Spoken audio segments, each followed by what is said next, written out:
everyone, this is Dr. Liz, and you're listening to Include with Dr. Liz. This show is about everyone, all people, including you. It's about people and their diverse lived experience in this world.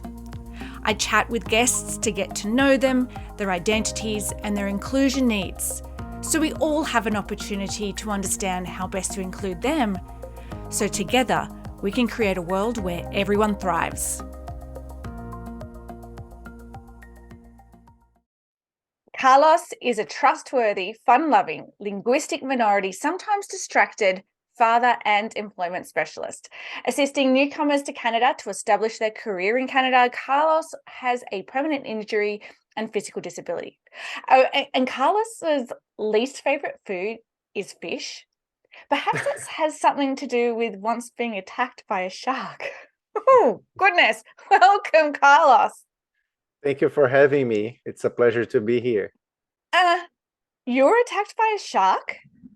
Yeah, so when I was 15 years old in 1994, in July 1994, I was surfing in Brazil, probably like a few meters from my house, and then I had an encounter that changed my life forever.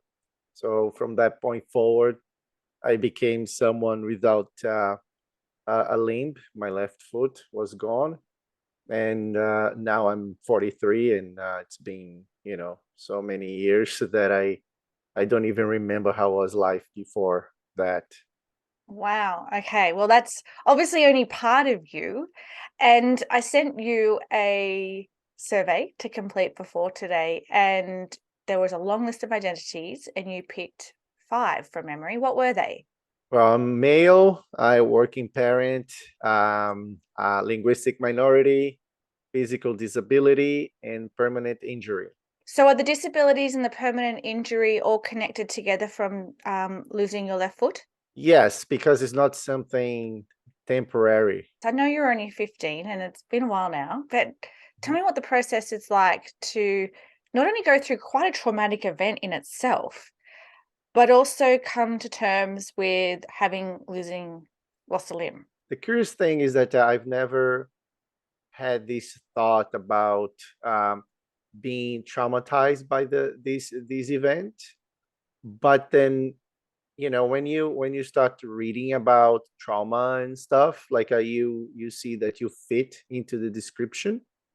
So basically, I think and it's still something that it's still here on me and in me, and but basically, I was very shy or ashamed, let's say, of my new condition. I didn't want people to see me this way. So it was for a long period of my life. It was something that I was not sharing much. As I said, like now that I'm 43, I'm more comfortable, but I'm still, I'll give you an example. If I'm going to a party and there is a pool and people are getting into the pool, and it's people that I'm kind of close to me, let's say it's my girlfriend's family or friends or whatever, I will not remove my prosthetic leg to go inside the swimming pool. I'll just like, even if I want, I will not do it, because it's like being naked. That's the closest description I can tell, is like being naked. When I have my prosthetic off, that's how I feel. So it's like something for very few people that I'll be comfortable in that situation. Okay. I mean, that's certainly something for us to consider when we have someone around us that does have a prosthetic limb. How are we including them in activities, and how are we making sure they feel comfortable?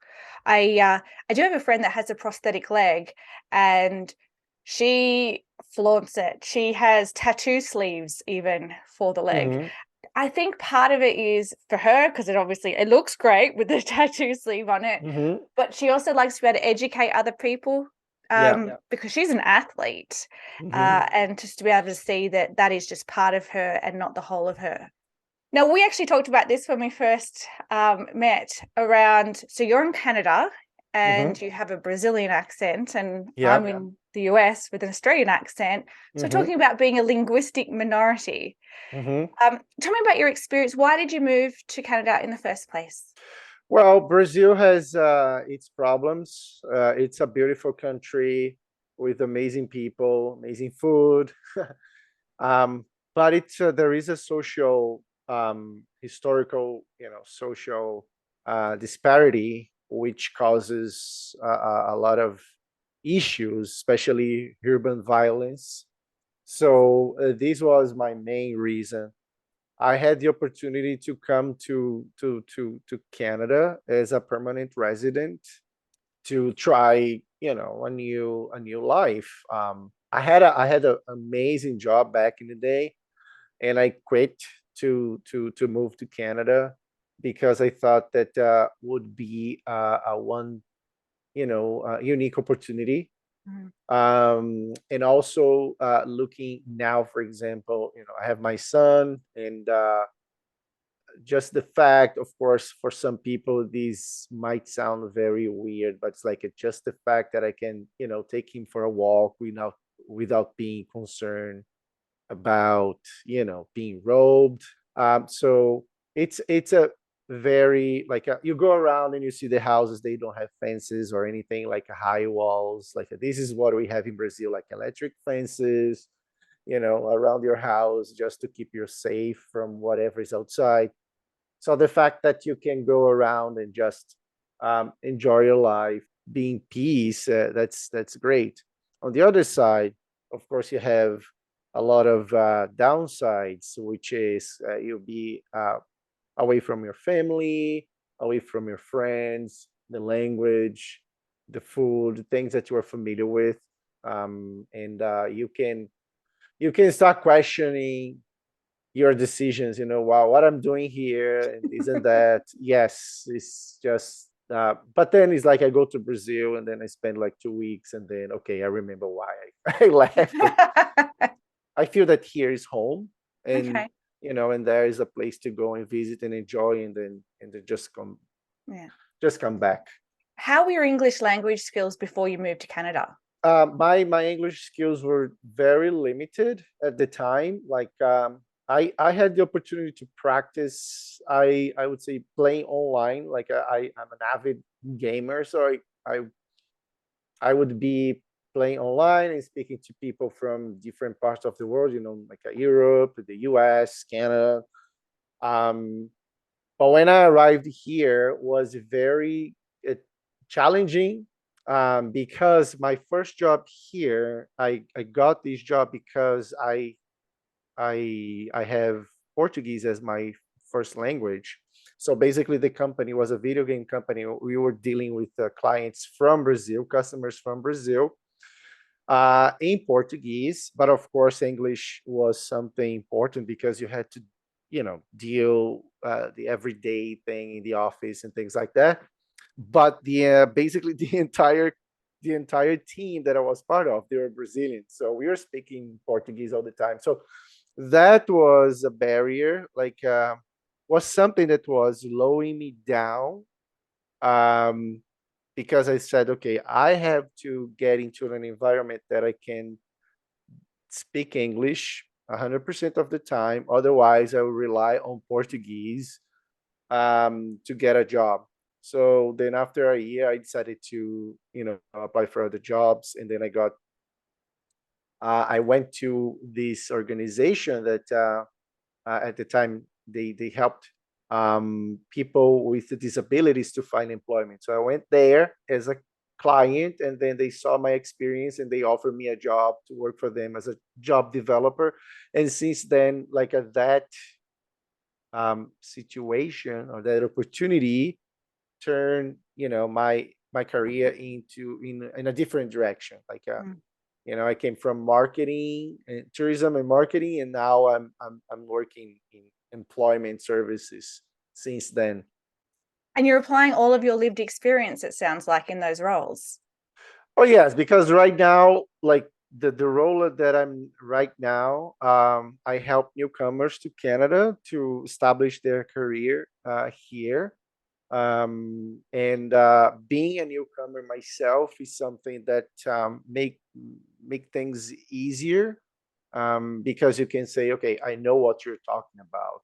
I Mm. know your struggles. I know the challenges. It's not someone that like when you're a Canadian born, of course, you still have a lot to add in a conversation like that, but you don't have like an international credentials. You don't have English as a second language. Your education, everything is not Canadian. You don't have a local network, so there are many challenges there. That being a newcomer and supporting newcomers is something that you can relate, and people feel safer. And after some time working with us, they feel more confident when they apply for jobs. So I want to tap into that lived experience of yours and see if you can provide us some advice or tips for those that are already born and live there and they're welcoming in people to the country. What are some of the supports that they can provide? How can they be helpful and provide opportunities? Yeah, that's a good question. It will depend on your situation. If you're a Canadian and you have professional experience, this is one thing that you can do. You can help people sharing your professional experience and providing newcomers with advice. Mm. And this is going to be, amazing. This is something that clients become really, really grateful for that. If you are someone that, okay, I don't have this professional experience, how can I help? um, from my perspective, one of the things, again, English being my second language or not being my native language, I think one opportunity that is extremely valuable is to practice the language. But at least for me, is like, if you commit a mistake, a grammar mistake, it's good that you say, okay, I understood, but you don't say this way, you say that way. Because if you don't say anything, and here in Canada, people are like that, like, oh no, you speak fine, and then you keep speaking the same thing wrong, you know. Yeah. And okay, if you're an informal conversation, it's okay. But when you go to a professional conversation, you have to get the best of you when it comes to the grammar, right? Like, because people, okay, this person is going to be representing my company, and I don't want someone with a broken English, right? So, of course, the accent will be there. You're going to be committing some mistakes. I commit mistakes all the time, grammar mistakes, but I'm aware that everybody can understand me. My communication is clear. Sometimes here and there, I will kind of uh, be a little bit challenging for me to express myself because of a keyword that I can't remember or I don't know. But as I said, like, for me at least, and I think would be wise to any newcomer to accept these advices when they come and say, hey, I got what you said, what you have said, but if you want to say this, tell this way, because the correct way. So then, when you get these advice, you kind of memorize. At least that's what happens to me. I have never thought to do that because I think in my mind, I'm so impressed that this person can speak more than one language that I'm just grateful that they can speak mine. So I wouldn't Yes. even think to correct them because Hmm. I think they're just amazing for being able to do what they can already do. So Yeah. I'm going to take that on board. I probably would preface that for others to make sure that when you are correcting people, make sure you're correcting them with grace. Be Yes. kind and Exactly. compassionate in your Exactly. feedback. Exactly. So it's the way you provide the feedback, right? Like, some people, like, you don't say like, what, I can't understand what you're saying, or then you are like, then you are traumatizing that person. Like, that person will be like, in a defensive mode, Mhm. not willing to talk or sharing much. But once you say, okay, oh yeah, I understand what you're saying, and say, you know what, like, when you said this, Mhm. um, maybe you can try this way. And then you can say, I'm just telling you this just to you improve, your English skills. So All right, so I want to go back to looking at what it's like coming into a new country that really does have different cultural norms. What was that like for you, trying to adapt to a new culture? There are some differences. For example, in the workplace, it's a very different from Brazil. People are very friendly in Canada, right? People, they are always willing to help and things like that. So they'll make everything to make you welcome. But that's it. There is nothing outside from the office. In Brazil, we are very if I get to know you in the work environment, you become my friend outside of the work environment as well. So we have that, we are gonna okay, if I really like you, so you know what, this weekend I'm gonna have a barbecue, why don't you just stop by, so we are like that, we are very open in that sense. So I think that the work environment was something very different for me. I'm not saying that it's a bad or good, it's just different, right? It's different values. When we immigrate into another country, work tends to be, as an adult, work tends to be the place where you're going to meet new people. And friendships and socialization is really important. So if you go into Canada and they're not asking you over for a barbecue on the weekend, I'm guessing that makes it a little hard to create connectedness. Yes, you're right. And that's the struggle. Perhaps we could then suggest that if you notice that there are others in the workplace that are new to the country or new to the city even, just be open to even having lunch with them at work or having more of a social conversation with them. And that's great, because it's sometimes because I don't have that many people to talk to when we have at work, for example. We well, before COVID, and now we're kind of getting back to normal, but we usually had group of people having lunch for 30 minutes, 40 minutes, and then we'd be laughing and sharing stories. I would share a story from my own experience back in my home country, and other people would compare and things like that.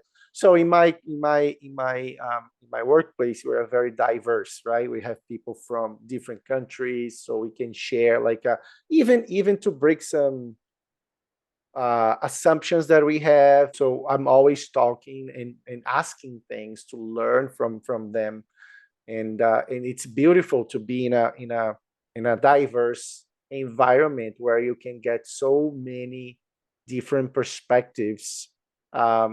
And it's great, and we have clients that they come and they speak different language, and then we say, okay, who speaks Arabic? Okay, this guy. Who speaks Portuguese? This.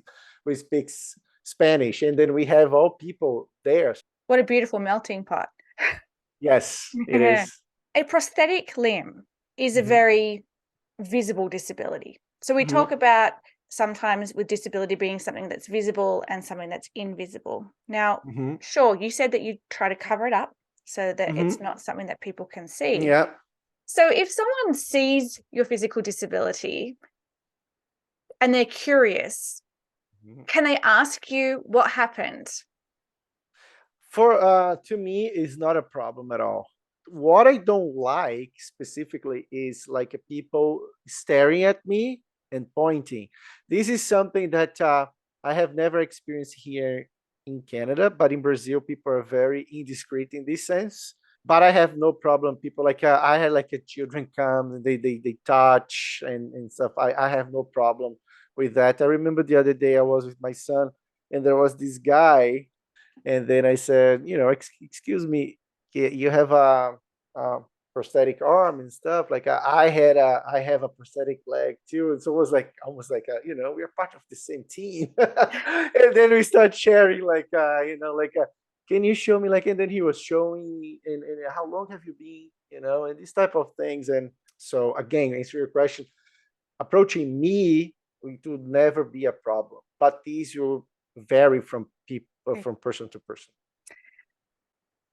Now, telling me that story about you seeing someone else's prosthetic limb made you feel like you belonged, like you were part of a club. Yes. Doesn't that perhaps become a learning moment for you that maybe you could be wearing shorts, for instance, and being more obvious about your prosthetic limb so others get the same experience? Yes. So here's the thing. Like I am very. I don't care. Like this is a mindset that I have created a few years ago. That okay, you have one life, enjoy your life, and I don't care about what other people think. So that's the mentality that I try to keep um when I'm going out and doing things. So when I have people that they are totally strangers, I don't have a problem. If I have, let's say, me, my girlfriend, and there are some friends that she brought, for example. Okay, I know them, but not at this level that I can take off my leg. So I will be sitting by the beach all day without going inside the water because I know there are people there. And I think in my head is more like, okay, why is this person like why is she with this guy? This guy doesn't have a leg and stuff. That's the things that I come to my head. I think um, I don't want people judging me that I'm less. What could Maybe. I do if I was there at that beach with you? Uh, What could I do to make it clear to you that you weren't being judged? Is there anything that I could do to make you feel safe and comfortable? that's a good question. I think if you can say in advance that, listen, if you want to take off your leg, like I'm totally used. I have a friend, like you said, like I have a friend. So when you say that you're familiar with the thing, it's not a shock for you or not gonna like be judgmental. Then I would feel better about it. When people tell stories like I've been there or whatever, then you say, "Oof, okay, great." So then you relax. And it's interesting to have this conversation because like people can be aware, and then they can come with this approach. If you tell me, listen, Carlos, just go ahead. Like I have no problem. I have a friend also that has like we are totally fine. If you need help as well, would you like to go jumping? Would you like me to carry your prosthetic back here? It's fine, boom. And then I say, wow, that's amazing. Like that's great. Thank you. And then I would make a decision, but I would definitely be more comfortable with that. Great advice for everyone, I think, there. One of the great Mhm. things that you suggested today that I think is really powerful and that we are all of us, no matter our identity, are all in a position to be able to fulfill is that role of mentor to others. Yes. So no matter how experienced or inexperienced we are, each of Mhm. us have more experience than someone else in something. Yes, true. So did anyone mentor you? Well, I had like when I lost my limb, I had people visiting me and sharing their experience, showing their prosthetic leg, what what you could do with what the limitations and things that I would keep still doing. Like you can ride a bike, for example, it's not a problem. You can do this. You could, of course, there are some things that you'll be more limited or you need a specific type of prosthetic leg like if you want to run and things like that, but it's possible, it's there, you can adapt. So I had that. I had people coming to my house at that point. Coming to Canada, I'm very um, like I don't have any problem reaching out to people and ask them things, and oh, let's go for a coffee. I mean, I don't drink coffee, but let's go and drink something and chat. And so I had that, like even in Brazil, like I was reaching out to people on LinkedIn and try to get to know them. And once I came here, I met these people and we chat and just to ask for advice, like what to do, what to avoid. So I had this in the past, and as you said, like people living here will have more experience. So that is extremely important when you have the opportunity to learn from someone from their experience. Even though each person has their own experience, you kind of have to have that filter and say, okay, this is extremely important. This is something that I have to take into consideration. Again, teaching people, helping people, sharing your experience is always valuable. So let's just say if you had some tips for people on how to best meet your needs and include someone like you in the workforce. So someone that has a disability, a physical disability, someone that is an immigrant and English is their second language. Any big top tips? Yeah. First of all, having a diverse environment is something that makes think like, oh, I'm gonna work with this guy, and I see that English is not his first language, right? Like, you see, and he's communicating, doing his thing and stuff, and then you, okay, it's a relief, right?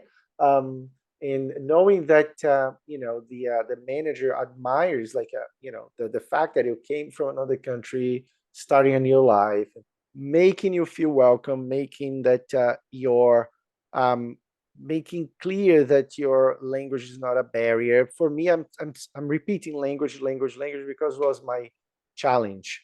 I want to thank you so much for your contributions today for our listeners. I really want to re-highlight the point about us taking the responsibility of being mentors to others.